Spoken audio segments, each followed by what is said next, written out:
Oh, my brothers and sisters, we right now, our brothers and sisters, again, back in those days, before Prophet Muhammad ﷺ came, the other nations, they were also Muslims of their time, they were cut into pieces, they were chopped off, they were put on, they were nailed onto the crosses. I'm not talking about the Christian cross. I'm talking about crosses that were used to nail people. Salib, They were done that. They were burned. People of Ukhdud. How many times this hasn't happened? It's just that now they have different tools to do that. Now they have different tools to chop off babies. They're using bombs now. They're using bombs. 6,000 bombs dropped in 4 days. And then the munafiqs, the hypocrites, champions of democracy, they use a very simple phrase. They have the right to defend themselves. Yeah, they have the right to defend themselves. But do they have the right to butcher people? Defending is different than butchery and massacre. Of course, we Muslims, we condemn killing of any non-combatant.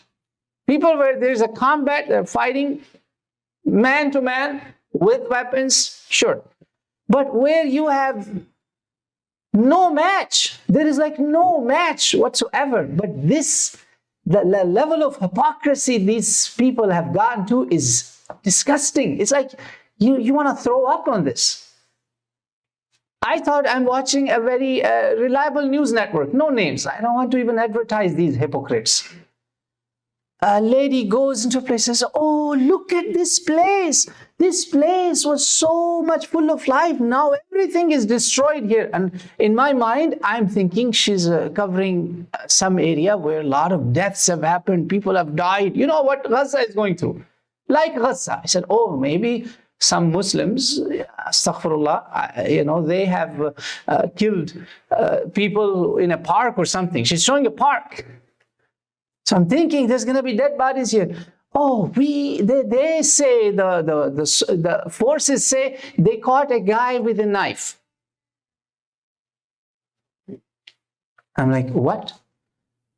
I thought there was going to be dead bodies here or something. He said, look at this place that was full of life and look at the mess here now. Look how everything is destroyed. I'm like, Ya Allah, these people are horrible. The level of hypocrisy is unbelievable. But what do you expect of them? They have no shame. They have no hira. They have no honor. And the biggest thing, they don't have faith. They don't have iman. If they had any little faith in God Almighty, I'm talking about simple faith in God, they wouldn't do this.